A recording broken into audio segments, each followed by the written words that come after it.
Good afternoon. We'll call the meeting to order. Roll call, please. Mayor Mahoney. Here. Mayor Dardis. Here. Mayor Carlson. Mr. Peterson. Mr. Hendrickson. Here.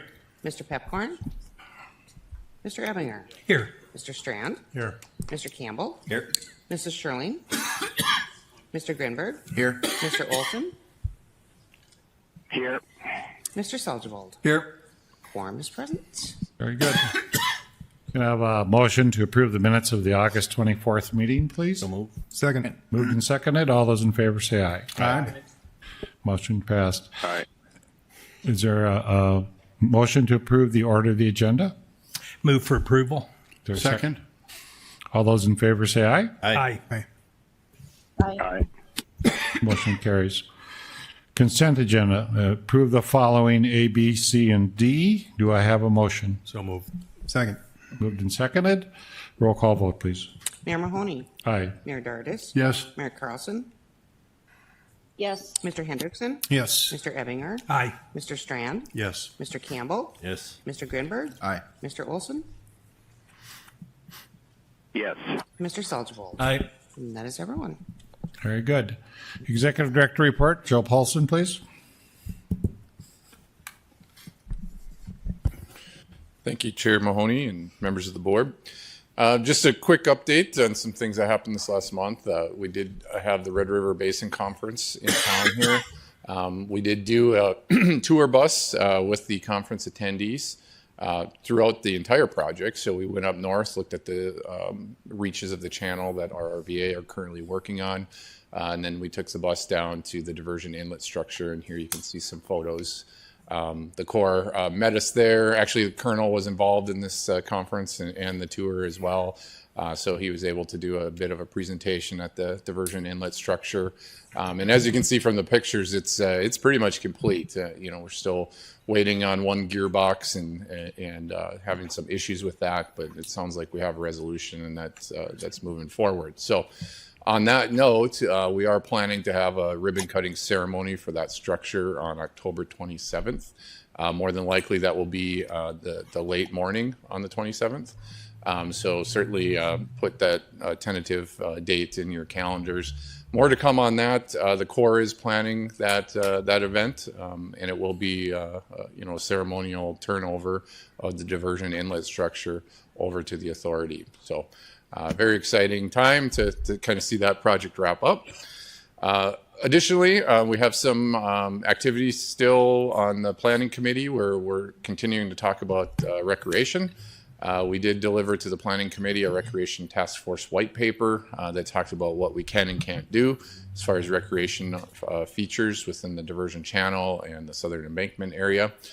So from this point forward, I did compile a list of potential task force members, and I did email that out to the planning committee. Certainly, I can send that out to other board members if they're interested to see that list, but we'll take up that topic at the next planning committee meeting in the next couple weeks here.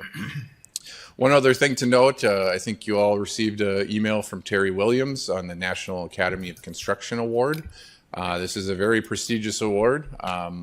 Last year, I believe it was the LaGuardia Terminal won the award. This year, it's our project. So that ceremony will be October 12th. I believe the Colonel and possibly Chair Mahoney will be able to attend and accept that award. But certainly a high honor for the project. So with that, certainly open to any questions that board members might have. Joel, I was at the Cass County Planning Commission this morning, and we were looking to do some zoning with a recreational area in the upper reach and the outlet of the diversion. My confusion is that they had a slot there for bikes and parking and bathrooms that were in that zone. And I was curious if that was part of our budget. Is it just zoned for that if we find funding? Because I know Commissioner Strand's been asking about the funding. But the curiosity was that we had to zone it such that they could have that type of set structure up there. So is that just might go there, but we have to find funding? Good question, Chair Mahoney. No, we do have a number of picnic table trailhead areas that are currently in the plan for construction at the moment. So that certainly would have been one of them that you saw. There will be a continuous trail open to the public on both sides of the channel, along with a maintenance road that will be more than likely closed to public traffic. So to access those trails that are being incorporated into the current design of the project, we have a number of trailhead locations where people can park. There would be vault toilets there and picnic tables, and then they can access the trail system along the diversion channel. Could you just send out to the members where the quote bicycle trail and those slots would be in the present plan if we had it? I think, John, you'd like to see that, but we at least could see that. I know the committee will go into other things. I wasn't aware that that was being developed, and I don't know, Kevin, what's on the Minnesota side as well. So just if you could show us what theoretically we have, because I didn't even know we had that as a basic. So thank you very much. Yep, I'll have that sent out to you. Somebody online has a dog. If you had put the dog in the kennel or something, so we cannot hear the barking. Mr. Chairman, I would just a comment as listening. And so if we have a core that's already in the plan that's been budgeted for, I would think that you'd want to add that as an addendum to your white paper on recreational task force, so it's clear it's in a document. I'm assuming that white paper is going to have some life to it. So, yeah, that's a good comment, Commissioner Grimberg, and we will certainly add that to the white paper. Very good. Any other questions? Thank you, Joel. Thank you. John Shockley, resolution amending the appointment of members to the Finance Committee. Thank you, Mr. Chair. And members, I have a very simple resolution today. This is a resolution amending the appointment of members to the Finance Committee. The City of Fargo recently hired a new finance director, so this is just appointing the finance director to the Finance Committee. Thank you. Do I have a motion? So move. Second. Moved and seconded. Any discussion? I think Susan Thompson is a good addition to the committee, and she's doing good work. Roll call vote, please. Mayor Mahoney, Aye. Mayor Dardis, Yes. Mayor Carlson, Yes. Mr. Hendrickson, Yes. Mr. Ebinger, Aye. Mr. Strand, Yes. Mr. Campbell, yes. Mr. Grimberg, Aye. Mr. Olson, Yes. Mr. Salzwald. Aye. And that is everyone. Thank you. And now I have Terry Williams, should be online for the core project update. Good afternoon, Chairman Mahoney and board members. This is the Corps' monthly update for September. For the diversion inlet structure, we're about 97% complete and only a few punch list items remain. Joel talked about the gearbox and the issues related to the gate machinery. We anticipate those to be resolved by November, December, and then training and commissioning of the entire structure for the diversion authority would follow. Joel mentioned the ceremony we're going to have on October 27th in the morning, and we'll work with Joel to get those details to you very shortly. So please save the date. It's going to be a great event. Number 2, wild rice structure, that's nearing completion as well. It's holding at 3 December. Right now, the contractor's working hard to complete the dam embankment across the old river channel before freeze up, and they're completing the bridge deck also across the structure. Very impressive drone footage of that's been captured in the last month or so. Number 3, I-29 raise. Traffic should be completely switched to all 4 new lanes by 1 November. That's a very exciting thing as well. That'll be another contract that we'll be completing very shortly. Number 4, Southern Embankment, Reach SC1. Again, we're in O&M manual development at that, and when we get the Diversion Authority's comments, we'll incorporate those and finalize that manual. Number 5, the Red River structure, about 30% complete there. Ames has driven about 13 miles of H-pile for the foundations and is making great progress on getting most of the concrete placements done for that structure before winter. Completion is still 19 March 2026. I'm going to skip down to 7, Drayton Dam. The construction completion, we were anticipating that most of it, or, vast majority of the main construction would be done 30 September. The contractor is owed a bit more time to 20 November, basically due to adverse weather conditions and then differing site conditions as well. But the turf and the landscaping will be done next year as planned. Rate SC2A is coming along nicely, about 67% complete. Contractor working hard to get as much embankment done before winter freeze up, and about 1/3 of the embankment is at full design height, or about 20 feet above existing ground. Moving on to all the ongoing design, the bottom line is all 4 contract awards we have planned for 2024 are on schedule, and that should be the largest year for contract awards for the Corps on this program. Couple more items. Joel mentioned the NAC Award being presented in Boston on October 12th, and working on a video to be played at that big event. And the last item, Colonel Swenson, Carl Jansen, and I are planning to attend your next board meeting in person on October 26th. So with that, are there any questions? Any questions? Thank you, Terry. No drone today, Chris? Anything like? It's coming. Oh, okay.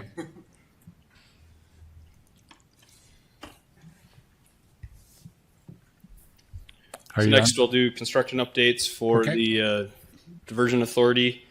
As you see on the map, we're continuing to color in our tan color, which means there's work being done in that area on the project. So as expected, we're quickly moving towards having some construction activity all the way down to I-94. They're working towards having all the levees up to 94 constructed before winter freeze up, and then we'll excavate the channel in the reach between a little bit west of I-29 down to 94 through the winter months. Again, they started in reaches 6 and 7 this last month doing levee construction. They've also started prepping for the crossings on 38th Street and 52nd Avenue South. So those are in the works. They're also working on the Cass County Highway 10 bypass as well. Again, coming up in the next 30 to 60 days, they'll be entering into reaches 8 and 9. Again, mostly focused on levee construction right away, and then channel construction through the winter. They also are working on some drain inlets. County Road 20, 32nd Avenue, and County Road 14 projects will also likely begin here in the fall. A couple of general updates on construction. We had one of our most productive months. They moved 2 million yards of material in August. They're still making up some ground from the spring slowdown due to the spring flooding, but they are making steady progress to continue to catch up on schedule. They've got I-29 and County Road 81 asphalt completed for the bypass. If you've driven that way, they've got 1 lane of traffic moving on the bypass now, and they'll continue to stage that until all 4 lanes of the interstate are on the bypass. Yet this fall, they should be opening the County Road 81 bypass any day if they haven't already. Then they're working on piling at Maple River Aqueduct, and they're working on bedding and riprap placement at the diversion outlet. So making nice progress on those. With that, stand for any questions related to the channel construction.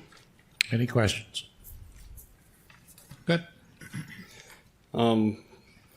As requested at the last month, we have started to implement report outs on safety. So we're gathering information yet, but we do have information to share on the channel construction project this month. The chart you see here is a pretty standard safety chart. Categories typically in first aid, near misses, motor vehicles, and recordable events. You'll see the dark blue bars are each of those types of events throughout the course of the project. The lighter blue are ones that have happened in the last reporting period, which for this report is through August. So we've worked, the channel construction has worked about 536,000 hours so far, and those are the events that would have come out of that. So they're continuing to work through their typical safety. They've got training that they do. They do safety audits on a regular basis. They've gone through about 182 new hire orientations, which include a safety brief. They also brief all of us as far as their safety program before we're allowed to be on site. So they have, in my mind, a developing and well-working safety program. Again, just real quick update on the authority projects. We have not had any incidents to date on our authority-led projects, and the city of Fargo has had one incident that didn't result in any lost time or restricted duty. So with that, I'd stand for any questions on the safety update. Any questions? Commissioner Strand, is this what you wanted to see? I'm really pleased to see this, and I hope we continue this mindset for every contract we award, that we look for similar data for our contract bidders to just confirm that they have an adequate, satisfactory safety track record as well, or that they're on track for that. But thank you. You bet. Very good. With that, I think next is the drone update, Mayor. Good.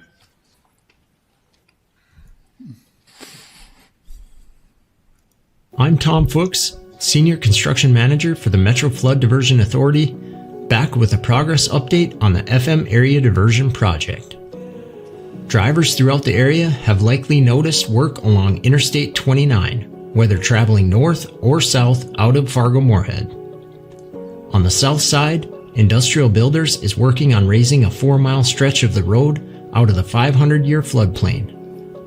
With the southbound lanes recently completed and traffic shifted onto the new alignment, the northbound bypass is now being removed. Crews have also removed existing pavement, completed the grade raise, and are paving the last remaining portions of the northbound lanes near the County Road 18 interchange. Work is anticipated to wrap up by the end of the year. About 26 miles north of there, ASN Constructors is building an I-29 bypass of its own.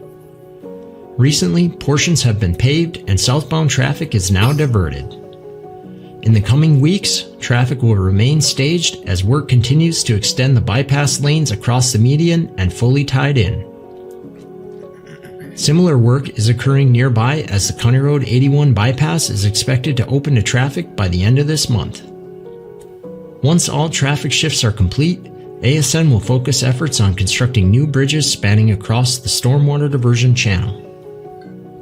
You might be surprised to learn that if you continue driving north for more than 100 miles, you may encounter another FM Area Diversion Project site. In Drayton, North Dakota, HSG Park Joint Venture is working on the Drayton Dam for the U.S. Army Corps of Engineers.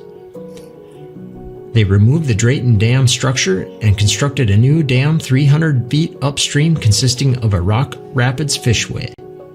It's the last dam on the Red River main stem to be improved to mitigate environmental impacts for fish. By placing riprap and boulders in a pattern, HSG created pools that allow fish to pass freely. This helps maintain biotic connectivity and improve river health while also promoting public safety for boaters. The project, which began in July 2022, will wrap up next year when landscaping is completed. Returning to the metro area, we can see continued earthwork on stretch 2A of the southern embankment. The 22-mile earthen barrier is being built in sections. 2A spans 2 miles and involves excavating 693,000 cubic yards of material, enough to spread more than a foot deep across the entire 420-acre campus of Minnesota State University Moorhead. Once the southern embankment is completed, it will hold back water during project operations while the gated structures regulate the flows both into and around the metro area through the completed stormwater diversion channel. The largest of those structures, the Red River structure, is taking shape. Ames Construction is working on the abutments and approach wall footings and preparing to construct a temporary bridge across the Red River. At the Maple River Aqueduct location, ASN Constructors has completed excavation and placed layers of sand and gravel separated by geotextile and reinforced with geogrid below the structure's base. They also recently began driving the first of more than 48,000 lineal feet of H-piles to be installed at the various structures making up the aqueduct. Lastly, a quick update on the Drain 30 inlet to the stormwater diversion channel. Concrete pipes are now installed and are partially backfilled. Crews are now forming concrete headwalls on the downstream end where the drain will empty into the channel. These are just some of our September highlights. You can always find more on our social media channels or by subscribing to our e-newsletter at www.fmdiversion.gov/subscribe. I'm Tom Fuchs. Yeah, we don't need to see it twice. Thank you, Amy. You're going to give us an update as well? I will. Good afternoon, Mayor Mahoney and members of the board. I have a short communications update for you.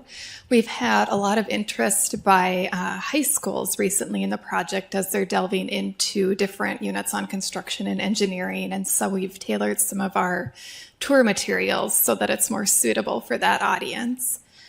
We also released several videos this past month. The Faces of the Diversion was of Tyler Cole, who's the pile driver with Ames. We also did 2 brief project updates that fell between the drone videos on the aqueduct and on the Red River structure, and a fast fact video on how much rebar was going into the Red River structure. In terms of media relations, we saw some project coverage in Construction Equipment Guide. The Forum did a piece on the cemetery mitigation. Western Builder News also covered the project and the funding model with Jacobs. And then the Grand Forks Herald did a piece on the Drayton Dam. So next up, we'll have our October newsletter with a focus on the aqueducts. And we interviewed Yuta for the Faces of the Diversion. He's the Bridges and Aqueducts Manager for ASN. The last newsletter continued to perform well. Nearly half were opened, which I know seems like you'd want to see more, but that's still well above industry average, and very high clicks and interest rate. So that's all I have for you this month, but I'm happy to answer any questions. Any questions of the group? Thank you very much. Thank you. Nice videos. Land management update. Jody Smith, you going to manage that? I wasn't on my toes today. Good afternoon, board. Before you have 2 maps. On the left-hand side is a comprehensive project overview. You can see again, as I've noted previously, we've completed the acquisition process along the channel. All the settlement negotiations agreements are in place. We simply just need to close on some of these properties and everything will turn to green. On the right-hand side, you can see a map that focuses in on the upstream mitigation area. Everything that's highlighted in green, we have acquired the necessary property rights.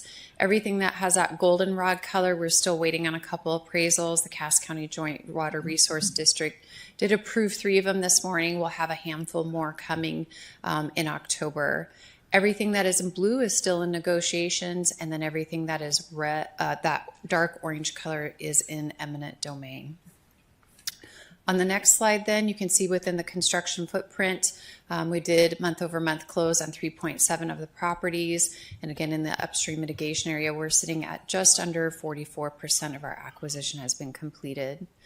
By location, the Southern Embankment associated infrastructure, you did see a pretty significant bump up at 4.3% since last month. The majority of the remaining properties are sitting in Minnesota on SE4 and SE5. Upstream mitigation area, again, just under 44%, and then environmental monitoring easements is kind of holding steady at about 72, 73%. I did meet with the Corps a couple weeks ago, looking at the remaining EMEs that are needed throughout the project area and creating a strategy on how we're going to move forward with those. On the next slide, then, just a landowner overview, and if you can just skip to the final slide, I'd like to just kind of talk through some of these. We are continuing to negotiate settlement agreements with existing eminent domain actions. Chris McShane and I were successful in reaching a settlement yesterday on one particular parcel that we'll be bringing to the Cass County Joint Board next week. Again, it's always important to note, just because we file eminent domain does not mean that the negotiations cease to exist. In the last month, we have successfully closed on 10 parcels, and we have agreements signed on 24 additional parcels.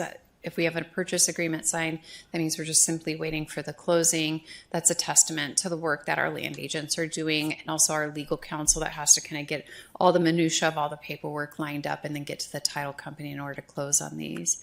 We're preparing the last written offers in Minnesota. We just had a lengthy board meeting. Thank you, Commissioner Campbell. It went a little bit longer than we had intended it to go, but they did authorize us to move forward for approved resolutions. We'll be going to the Moorhead City Council on October 23rd, and then we'll be going to Clay County on October 17th, making a formal request that they approve these last written offers that then will be sent to all the property owners who have not settled with us at this point in time. It's important to note at that meeting we just had, the board did approve settlement negotiations with 6 property owners covering 12 parcels. I do anticipate over the course of the next month, as we send these letters out, that we'll see an influx in negotiations coming to the board for approval. The last item on there is we did submit the first plat of our project. Oh, go back up real quick. Oh, we got excited.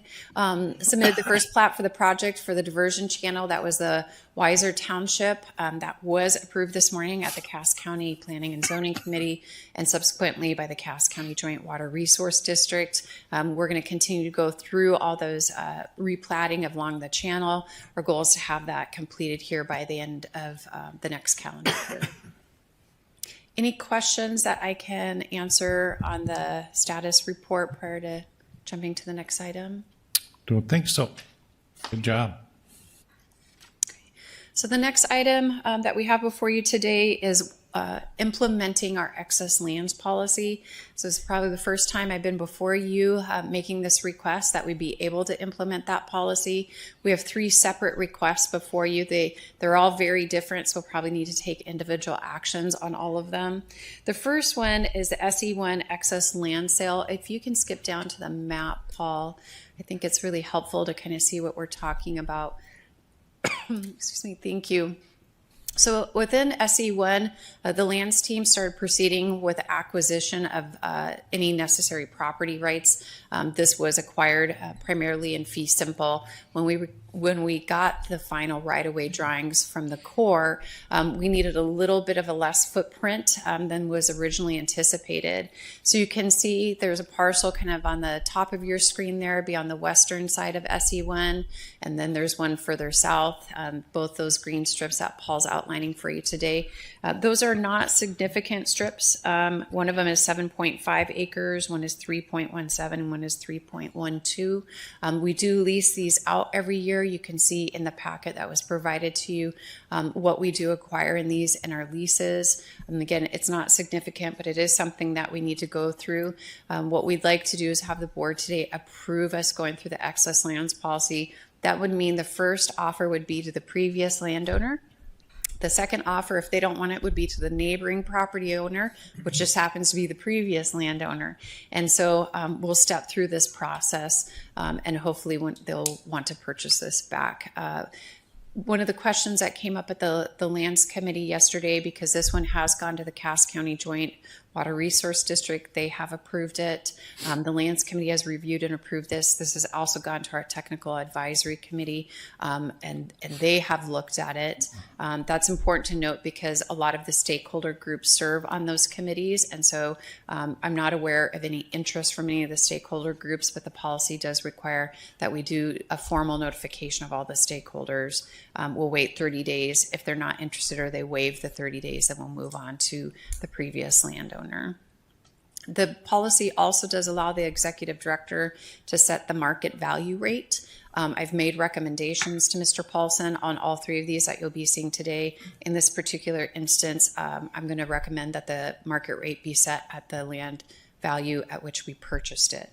So for 2 of the parcels, the first 2 that are listed up there, so that'd be OIN 5024 and 5014. Those are both approximately $5,500 an acre, and then 5278 is approximately $7,000 an acre. Any questions I can answer on this? So an action on this would be to move to approve this action, basically? Correct. Do I have a motion? So moved. Second. Any discussion? Roll call vote, please. Mayor Mahoney. Aye. Mayor Dardis. Yes. Mayor Carlson. Yes. Mr. Hendrickson. Mr. Pepcorn. I'm sorry, Mr. Ebbinger. Aye. Mr. Strand. Yes. Mr. Campbell. Yes. Mr. Grimberg. Aye. Mr. Olson. Yes. Mr. Salzbold. Aye. And that is everyone. Next item. Okay, the next item then before you is the Cass County right-of-way for excess land sale. So I've been working with Jason Benson for probably over a year now. He brought these to me a while ago and they kept sliding to the back burner as we were working through some other issues. But these are just little strips of land that the county has identified that they would like to purchase from us so that they can extend their right-of-way for road improvement projects. The value of these has been set at the purchase price that we acquired them by. This has gone to Cass County, I believe, back in July, and they have approved this. And this hopefully mitigates some challenges that Mr. Benson would be faced with in the future if he needed to go to any of the property owners when we purchase this property from us in the future. Do I have a motion? So move. Is there a second? Second. Moved and seconded. Roll call vote, please. Mayor Mahoney. Aye. Mayor Dardis. Yes. Mayor Carlson. Yes. Mr. Ebbinger. Aye. Mr. Strand. Yes. Mr. Campbell. Yes. Mr. Grimberg. Aye. Mr. Olson. Yes. Mr. Salzbold. Aye. And that is everyone. Okay. The last one before you today is OIN 507Y. If you scroll down to the map, Paul, I think that'll be helpful. This is nearly a full quarter section of land. We need approximately 9 acres in the southeast corner of this for the project. At the time that we purchased it, the landowner preferred that we purchase the entire quarter section from him. So we went ahead and did that. The reason it's coming before you today is a couple-fold. One, I'd like to exercise the excess lands policy. I've been in my previous position, I've written policies, I've written administrative rules, and always write them in good faith. And then when I go to implement them, I'm always like, dang it, I didn't think of that. And so when you go to exercise them, sometimes they can behave a little bit differently than the policymakers intended them to. So I was looking for a parcel of land that wasn't being requested in any land exchanges for settlement negotiations. Also one that would be significant enough that would draw attention from some of our agricultural producers. The other reason I'd like to recommend this for the excess lands policy to start working through that is the northern portion of this, and you can kind of see the difference in the shading of this. That is actually pasture land. We had a well on that land. The land failed. The well stopped working recently, and we did get a quote on that. The quote of that is about $11,000 to repair it. At this time, because there's no water and the tenant has to haul in water, we're only leasing this at $20 an acre. So we did estimate that it would take approximately 28 years to get a return on investment from that $11,000 well. On the southern portion of this, then we do have it rented out for tillable acreage. We're collecting about $150 an acre. So it's a very unique parcel, but again, it's a little bit more challenging to lease out that northern portion of it. So I'm recommending that we go ahead and start working through this. Again, it'll go to all the stakeholders first. If there's not any interest, it go to the previous landowner, and then it would go to the neighboring property owners. If there's no interest in it from the neighboring property owners, and it would go out to public auction. This one in particular, when working with Mr. Paulson, I did make the recommendation that we complete a full appraisal on this. The Cass County Joint Water Resource District did approve the task order for that appraisal this morning. So if it's approved today, we'll go ahead and have Crown start working on that. That appraisal then would set the market value, and that's what it would be offered to the stakeholders at, and then again to the previous landowner. We kind of go through the excess lands policy. So this one's a little bit different than some of the other ones, but I do anticipate in the future, if we start divesting ourselves of some of our land holdings, that we certainly would want to make sure that that policy is behaving as it was intended to. Do I have a motion? So moved. Is there a second? Second. Moved and seconded. Any discussion? Roll call vote, please. Mayor Mahoney. Aye. Mayor Dardis. Yes. Mayor Carlson. Yes. Mr. Ebbinger. Yes. Mr. Strand. Yes. Mr. Campbell. Yes. Mr. Grinberg. Aye. Mr. Olson. Yes. Mr. Salzbold. Aye. And that is everyone. Thank you, Jody. Finance update, Mary Dardis. Thank you, Mr. Chairman. First of all, I want to thank the board for approving the appointment of Susan Thompson to the Finance Committee. She's doing a great job for us. Yesterday in Susan's report, we had bills that were approved for the reporting period for $3,933,527.35. Our net financial position is at $215,068,862. Another thing that Susan has helped us with is the cost to date, the dollars that we've spent on the project to date is $955,909,680. I will also report that we're presented the draft budget for 2024, and I'll emphasize that it's a draft budget. We have a number of projects that we're not quite sure that it will clear in 2023, might move to 2024, but at this point in time, the draft budget number is $218,373,943 for 2024's cash budget. And again, it is a very preliminary budget at this point in time.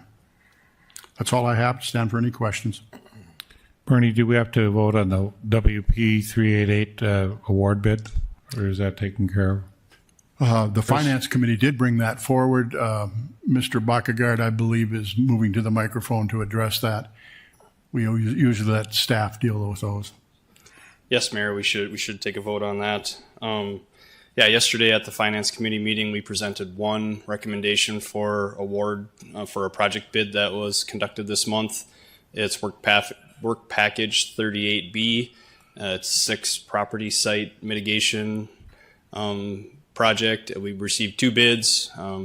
One was a little less than our estimate, one was a little more than the estimate, so we felt like we got good bids. Our recommendation to the Finance Committee, which they approved, recommending to the board, was to award the project to Schmidt & Sons Construction in the amount of $407,557.75.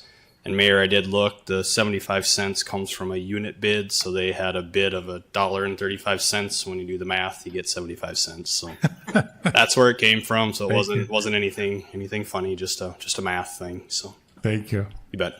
Do you have a motion, please? So moved. Is there a second? Second. Roll call vote. Mayor Mahoney. Aye. Mayor Dardis. Yes. Mayor Carlson. Yes. Mr. Ebinger. Aye. Mr. Strand. Yes. Mr. Campbell. Yes. Mr. Grinberg. Aye. Mr. Olson. Yes. Mr. Salzwell. Aye. And that is everyone. Thank you. Commissioner Strand had asked some questions about their investment report, basically, and Susan Thompson is going to give us a report about how we manage the millions of dollars we have in our accounts. Hello, yes, thank you. I don't have anything prepared to hand out, but if you'd like, I can do that at a later time. But I think it would be helpful if we could go to page 8. And what I talk about will tie to that. It's the statement of net position.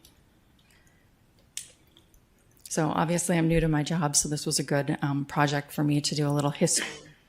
A couple things. The responsibilities of the city are outlined in the fiscal agent agreement. It's not page 8 that I'm looking at. The one that has the statement of, next one. So that's the cash that we're managing. So the responsibilities are spelled out in the agreement for the fiscal agent. And basically it says that the city will manage the cash in the same way that they're managing their current cash. So that's exactly what we're doing. A couple things to point out, though, when I was doing some research, obviously there's a big difference, I guess, on the previous page when you look at interest. Last year, the total year was $1.5 million, and year to date we're at $5 million. Well, the easy answer for that is we have more money and interest rates are higher. But I wanted to know what that is because I hadn't seen that. So I did some research, and it looked like last year the average cash was about $120 million. And the interest rate last June, for example, was 1.2%. So that, and compare that now to the $214 million we're carrying in cash. That's a big difference. Fortunately, interest rates have gone up as well. So when we look back at that page 8, there's a few different buckets of cash. The first one that's easy to identify is all the cash that's held at the Bank of North Dakota. We don't manage that. That's held there for reserves. So then the top three lines, we have two strategies at the city. We have our short-term borrowing, overnight basically. We have that invested. Kent set up, he's worked with Wells Fargo on a government mutual fund that basically does a 100% sweep overnight. That account pays 5.2% right now.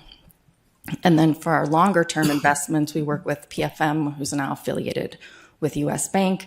They do longer term investing, but given the inverted yield curve, we've moved all those down to shorter maturities, and that is currently at 5.19%. So one of the conversations that we had is obviously when the yield curve changes, we're going to want to look and see if we need to make some adjustments to that. But then that's going to be a lot of coordination about when you're going to need your money, because right now that cash is available tomorrow, and that's what we've been managing the money with. Any questions? Commissioner Strand. That's really something to see that type of return now compared to a year ago. Thanks for preparing this, Susan. Thanks. Mr. Chairman, Yeah, maybe just to follow on, Joel and I talked about this earlier in the week. You know, we've got an overall program budget with multiple sources of funding between local, state, and federal. We've got a project budget, and then we've got a contingency set aside. You know, with this increase in interest rates, you know, where are we parking that additional income that we didn't budget in the scope project? And the thought I think I shared with Joel earlier in the week was we should carry that into the contingency line so it shows that number growing versus, you know, just a thought for the finance committee in the future. And I'm not sure if that was discussed this week or not. It was not. You know, that money in a year from now will be $10, $12 million. And so where do we park it? Well, to me, it seems logical to go into the contingency line for now. Okay. I would certainly agree with that. Or maybe a recreation plan. I knew you wouldn't resist on that one, John. Very good. Thank you, Susan. Any other questions of her?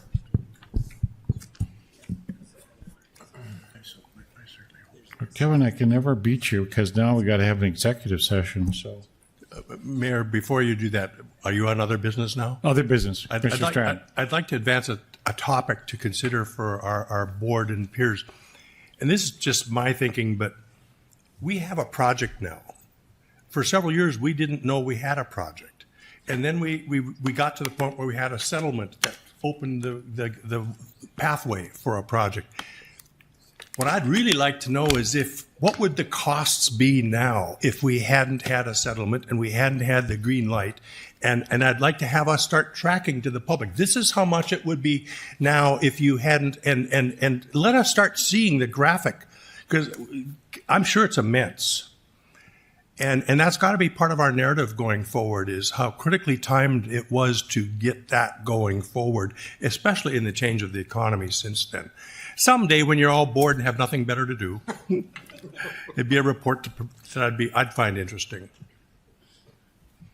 You're going to allow Bernie to use his imagination to figure out all the configurations of what would have happened if we hadn't happened? Yeah, okay. Bernie, thank you. I'll pick up the phone and call Paul Barthel and Mr. Joel Paulson. I think that's above my pay grade. Item business 11. Are you stepping up for that, Joe? No, I'd like to make a comment to Commissioner Strand's request there. So when we closed on the P3 deal, we, in collaboration with the Corps of Engineers, we did do an analysis on the impact of the P3 contract versus traditional delivery of the channel itself. And that process then showed in 21 that it saved $330 million in 10 years of schedule in order to implement the channel component of the project. I have been talking with Ms. Terry Williams about potentially updating that. And so we are actually in the works of taking a look at what that might look like. And we can bring that forward at a future board meeting and let you know, Commissioner Strand. It'd be a really great narrative. It'd be a great addition to our narrative to the general public.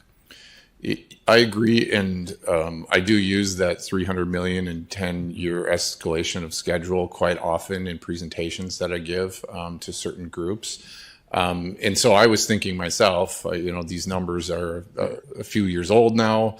And with all the inflation that we've seen over the last couple of years in material price escalations, I certainly think we should go back and make sure we're giving an accurate account of what we believe the project savings are. So. I think, Joel, another thing might be of interest to the board is where did that $75 million go? Because we know now that the Wilkin and Richland County have spent part of that. So it would be interesting. There were some things that we had wanted to accomplish that to help their communities, and it'd be nice just to give a report of how it's impacted in many of those communities. Yeah, certainly, Mr. Chair. We can have that on an upcoming agenda as well, and show where that money has been spent to date. So item 11, we're going to have a closed executive session pursuant to North Dakota CC 44-44-1901.1 for attorney consultation regarding a project agreement for the stormwater diversion channel and associated infrastructure. Do I have a motion? Second. Moved and seconded. Roll call vote, please. Mayor Mahoney. Aye. Mayor Dardis. Yes. Mayor Carlson. Yes. Mr. Ebinger. Aye. Mr. Strand. Yes. Mr. Campbell. Yes. Mr. Grimberg. Aye. Mr. Olson. Yes. Mr. Selzewald. Aye. And that is everyone. No, I'm back. And yes. It's Chuck. Good. You came back, Chet. Chuck, thanks coming back. We're going to go upstairs to the Red River Room and third floor, and we will come back just to adjourn the meeting after that. Moved, seconded. All those in favor say aye. Aye. Adjourn.